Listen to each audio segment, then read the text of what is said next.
Yes, ndabasuhuje mwese abakurikiye ibihangange TV, mbaha ikaze aho muri hose mu bihugu bitandukanye, ku migabane yose muriho, ibihugu byose bitandukanye mugiye muriho, murasuzwa nanjye Ruhinda Kizira Bagabe wa Kazigaba. Uyu munsi rero ikiganiro tugiye kuganiraho ni inkuru mbazaniye, inkuru ivuga ku muhanzi Kizito nyuma yo kwitaba Imana akadusiga. Umuhanzi rwose w'ikirangirire twagize, hagaragaye umuhanzi nawe ukomeye mu Rwanda waje kumutura indirimbo, yamukoreye indirimbo nziza cyane. Ni indirimbo ireba abanyarwanda, ikubiyemo ubutumwa bureba abanyarwanda bose muri rusange, ariko by'umwihariko avuga ko yayituye umuryango witwa Kizito Mihigo for Peace cyangwa Kizito Mihigo pour la Paix Fondation. Murayizi Kizito Mihigo yakoragamo mbere y'uko aza kuza gufungwa mu mwaka wa 2014 ngira ngo. Uwo muryango nk'uko mubizi rero wari ujyanye n'ibintu by'ubumwe n'ubwiyunge, kubera ko nk'uko mubizi Kizito Mihigo nyakwigendera yari umuntu wacitse ku icumu rya jenoside yakorewe abatutsi mu 1994. Nk'umuntu rero wari warabuze ababyeyi, akaza kwiyangaza akavuga ati ngiye gukora umuryango cyangwa se fondasiyo ijyanye no kwigisha ubumwe n'ubwiyunge, aho yagiye abikora ikiganiro kuri televiziyo, agasura amagereza, akaganira n'abantu biciwe nk'uko nabo biciwe, akaganira n'abishe, agaragaza kwerekana icyo bita kubabarira. Ibyo rero bigira ngo ni biri mu byatumye bisunika uyu muhanzi nawe uzwi cyane. Ni umuhanzi wakunzwe kumenyekana mu myaka yo hambere. Ni umuhanzi twakwita ko ari muri ba bandi basheshe akanguhe bakuze b'abahanga, bamwita Jean Baptiste Byumvuhore. Ni umuhanzi wabaye mu Rwanda igihe kinini, ndetse akaza no gutura ku mugabane w'Uburayi, ngira ngo mu gihugu cy'Ububiligi. Indirimbo rero yamukoreye ndetse yakoreye abanyarwanda muri rusange, uraza kuyibona hano munsi, turayipininga munsi muri comment uze kuyumva nawe. Ni indirimbo yitwa ngo Ntirugira Umwanzi. Ni indirimbo ni ukuri irimo ubuhamya ndetse n'ubutumwa bukomeye cyane, aho yabwiraga abanyarwanda ati u Rwanda rwacu ntirugira umwanzi. Aho ngaho rero nk'uko yabyanditse no ku ndirimbo akavuga ati ndayitura uyu muryango, iyi fondasiyo, ndetse by'umwihariko ntiwayitura fondasiyo utayituye nyakwigendera nyiri fondasiyo. Irimo amagambo n'ubutumwa bukomeye cyane, aho agendaga avuga ati twabibwemo urwango, duterwa ubwoba. Aho ngira ngo ni inkuru zagiye zivugwa n'ubundi mu kiriya gihe cy'amage twahuye nacyo, aho umuturage yishishaga undi, akita undi umwanzi, akaba yamutanga akamurega, akaba yagerwaho n'ingaruka nko kwicwa n'ibindi cyangwa se guhohoterwa. Ni muri ubwo buryo rero yavuze ati bagiye batushyiramo ko dufite abanzi, kandi twese turi bene Kanyarwanda. Nyamuneka nta mpamvu yo kugira ngo umunyarwanda mugenzi wawe umwite umwanzi, nurangiza umutungira agatoki. Ageraho aravuga ati se ati ko mwakoraga ibi n'ibi kubera ubwoba n'ibindi bitandukanye, mukaba mwatanga bagenzi banyu bakicwa. Aravuga ati se ubu noneho Kizito Mihigo aramutse ari we ugarutse, akaza agakomanga iwawe, uri umuntu usenga, uri umunyamasengesho, ati wamukingurira? Cyangwa se agusabye ibyo kurya cyangwa ngo umukize imbeho, wamukingurira?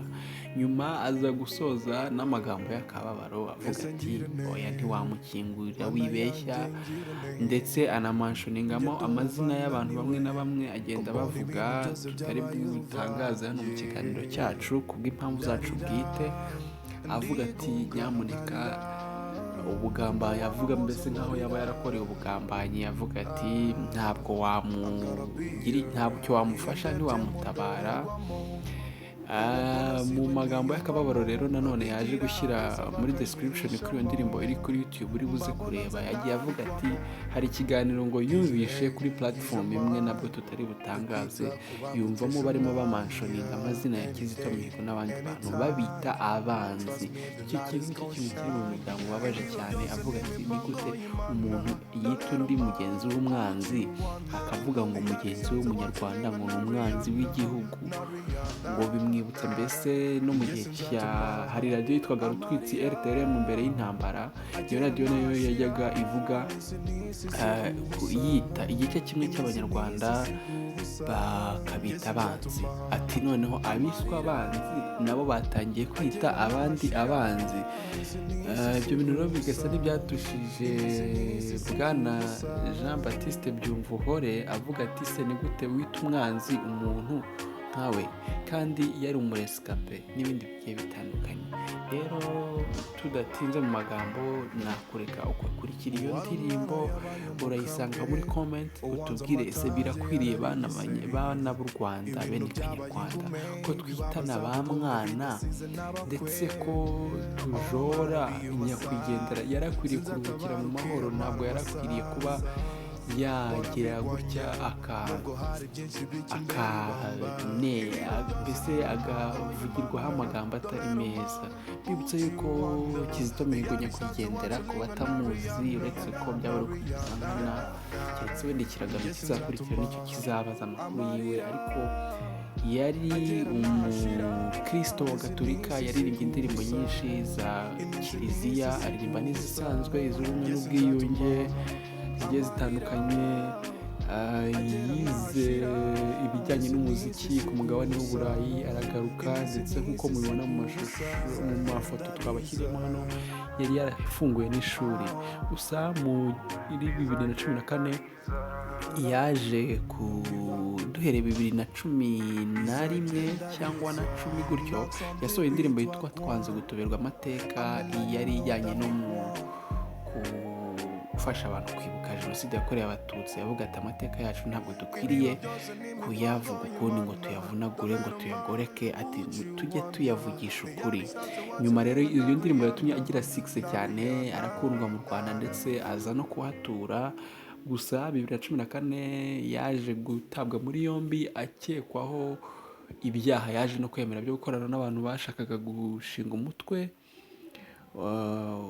witwara gisirikare ndetse ushaka guhirika ubutegetsi, aza gufungwa. Nyuma asaba imbabazi umukuru w'igihugu, aza kumubabarira muri 2018 ndumva aribwo yafunguwe.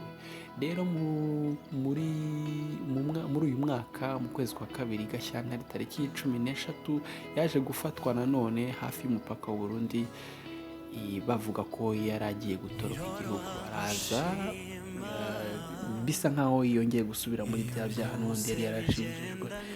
Tariki ya 17 nyuma y'iminsi ine yafashwe, urwego rw'ubushinjacyaha ndetse na polisi by'u Rwanda byaje gusohora inkuru ivuga yuko yasanzwe yiyahuye ku itariki 17 z'ukwa kabiri Gashyantare 2020. Itangazo rwose ryaduciye umugongo nk'abanyarwanda, bitubera ikibazo gikomeye cyane.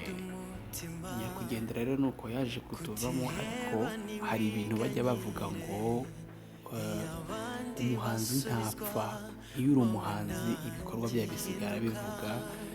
Ngayo nguko rero nagira ngo mukurikire iyo ndirimbo, muze kuyumva, murasanga link yayo hasi ipininzemo, muyikurikire namwe mwumve ubutumwa buri muri iyo ndirimbo. Ndagukangurira gukora subscribe kuri iyi channel, ukore like, share, comment, by'umwihariko ukore subscribe kugira ngo wiyaboneshe ikindi gihe cyose dusohoye inkuru nziza, inkuru zireba abanyarwanda, cyane ko Ibihangange TV dukora inkuru zitandukanye, yaba imyidagaduro, yaba ibijyanye n'ubuzima busanzwe. Inkuru zose tugerageza kugenda tuzijyamo. Ukora subscribe rero, hanyuma wiyandikishe igihe cyose dukoze inkuru ibashe kukugeraho, yaba kuri mudasobwa yawe cyangwa telefone yawe. Ciao ciao, ugire umunsi mwiza.